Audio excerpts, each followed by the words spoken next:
Dan pemirsa, untuk berbincang pada pagi hari ini sudah bergabung bersama kami melalui line Zoom bersama dengan Pak Mino. Beliau ini adalah Equity Analyst PT Indo Premier Sekuritas. Selamat pagi Pak Mino. Selamat pagi Mbak Brisa. Apa kabar Pak? Alhamdulillah baik. Terima kasih banyak untuk waktunya pada pagi hari ini. Pak Mino, langsung saja kita ke peluang indeks harga saham gabungan, mengingat banyak sekali proyeksi bahwa IHSG akan melanjutkan pelemahan seperti yang terjadi di hari kemarin. Ada kaitannya dengan angka kasus COVID-19 yang meningkat lagi tentunya di ibu kota khususnya, kemudian secara umum di tanah air, atau gimana? Ya, memang hari ini kelihatannya IHSG akan bergerak kembali melemah ya. Untuk kita sendiri memang hari ini IHSG diprediksi bergerak bervariasi cenderung melemah dengan support di 5975, resist di 6095. Sentimen utamanya terutama tadi ya terkait dengan rekor kasus penambahan COVID ya di kita yang mencapai 15 ribuan lebih gitu. Nah ini memang dalam jangka pendek tentunya menjadi khawatiran tersendiri ya di pasar. Apalagi juga ada beberapa berita yang mengatakan bahwa rumah sakit kelihatannya udah mulai sedikit kewalahan ya terkait dengan ketersediaan misalnya kayak tabung oksigen maksudnya karena banyak sekali pasien yang terkena gitu. Oke, supportnya tadi di posisi berapa Pak Mino, boleh diulangi? Ya, di 5975 dan resist di 6095. 6095? Ya, betul. Itu adalah resisten. 5975 support, resisten 6095. Kalau dilihat dari secara teknikal, Pak Mino, tren dari indeks harga saham gabungan saat ini dalam posisi apa? Apakah konsolidasi atau cenderung turun? Ya, sebenarnya belakangan agak sedikit naik ya, cuma tertahan di resist MA 100-nya. Jadi ini memang dibarengi dengan sentimen tadi ya cukup negatif. Jadi dari sisi teknikal maupun dari segi fundamentalnya cukup terkonfirmasi. Jadi memang cukup berat ya untuk IHSG saat ini. Walaupun sebenarnya belakangan agak sedikit mengalami kenaikan. Oke, dengan kondisi seperti itu Pak Mino, sebenarnya apa peluang yang bisa dimanfaatkan oleh para investor maupun juga trader karena cenderung mengalami pelemahan lagi setelah angka COVID di tanah air juga kembali mengalami lonjakan? Ya, mungkin kita kembali ke penyebabnya ya. Sebenarnya kejadian melonjaknya kasus kan bukan hanya kali ini ya. Pernah terjadi di akhir tahun lalu sampai dengan akhir Januari. Dan pemerintah juga melakukan hal yang sama seperti saat ini, yaitu memperlakukan PPKM Mikro gitu. Nah, dan terlihat usaha tersebut cukup efektif. Jadi kalaupun dalam jangka pendek saat ini IHSG cenderung tertekan ya dengan adanya lonjakan kasus, tentunya ini bisa dimanfaatkan untuk teman-teman ya, apalagi yang untuk invest untuk buy on weakness gitu. Walaupun kalau untuk teman-teman yang trading mungkin agak susah ya karena kondisi market memang belum terlalu kondusif gitu. Dari sisi volume kemudian value perdagangan, Anda melihatnya seperti apa? Cenderung turun atau gimana Pak? Ya, kalau secara rata-rata sebenarnya belakangan relatif cukup baik ya dari sisi volume, walaupun kalau dibandingkan dengan tahun lalu memang mengalami penurunan gitu. Tapi relatif masih cukup baik lah dari sisi volume perdagangan. Pak Mino, kita tahu bahwa kondisi lonjakan angka COVID-19 ini memang bukan hanya kali ini terjadi dan sudah beberapa kali gitu. Apakah akan kembali menyasar atau menguntungkan saham-saham yang memang diuntungkan dengan tingginya angka COVID, misalnya farmasi, rumah sakit, atau yang lainnya Pak? Atau Anda melihat tidak demikian?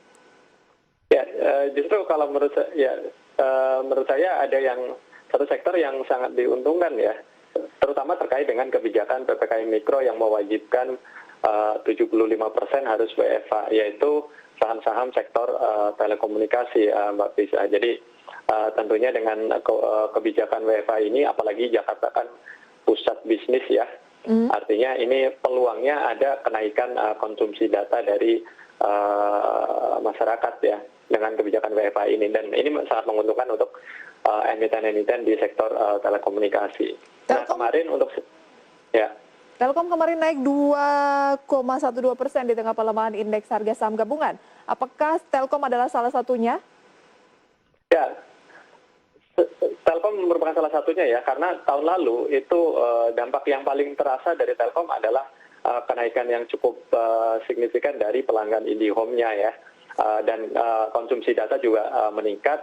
Bahkan rata-rata tahun lalu ketika ada penerapan PSBB segala macamnya itu work from home itu konsumsi data itu meningkat sekitar 40% lebih gitu Mbak. Jadi ya memang ini kebijakan saat ini tentunya akan kurang lebih dampaknya akan mirip seperti tahun lalu dan awal-awal tahun ini gitu. Apakah Telkom masuk dalam salah satu rekomendasi atau saham pilihan Anda hari ini, Pak?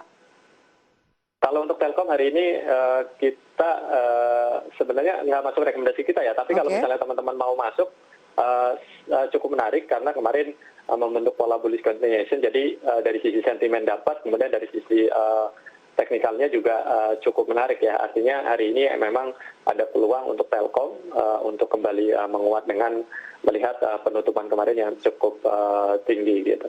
3370 dengan kenaikan 2% lebih pada penutupan kemarin, boleh buy di posisi current price atau harga saat ini?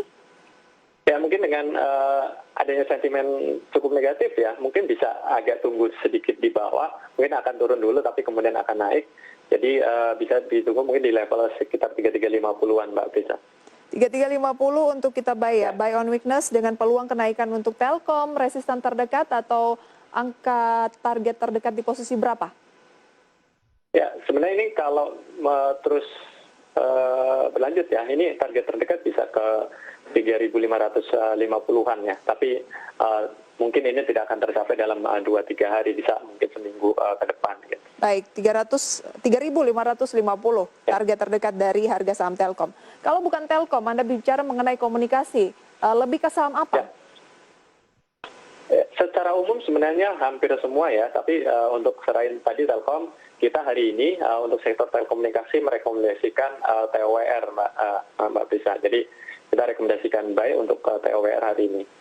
TOWR Anda rekomendasikan buy, dan kalau melihat kenaikannya kemarin hampir 3%, kemudian di hari Selasa 1,7%, berarti sudah 2 hari berturut-turut mengalami kenaikan.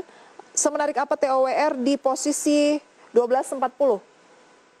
Ya, kalau dari sisi tren sendiri, ini trennya masih cukup bullish ya untuk TOWR. Kemudian dari sisi sentimen tadi terkait WFH ya, kemudian ke depan juga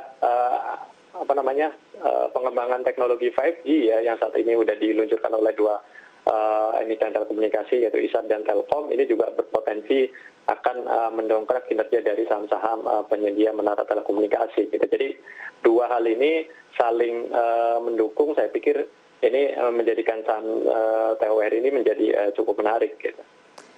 Kita belinya di posisi berapa Pak? Yang oke? Ya, tadi ya lagi-lagi dengan kondisi market yang memang cukup negatif, mungkin agak sedikit tunggu aja sedikit agak di bawah, yaitu di sekitar 1230-an. 1230, buy on weakness sama seperti Telkom ya? Ya betul, karena kondisi marketnya memang ya tadi ya belum terlalu kondusif. Tapi secara individu TOWR ini positif, hanya saja karena kondisi marketnya belum oke, ada kemungkinan akan profit taking dulu sehingga lebih baik untuk dibeli di harga bawah. Iya, kelihatannya belum akan langsung menguat gitu. Jadi kan pergerakan harga itu bisa jadi dari bawah dulu kemudian naik, kemudian tetap positif gitu. Jadi tidak selalu harus dibuka di area positif gitu. Oke.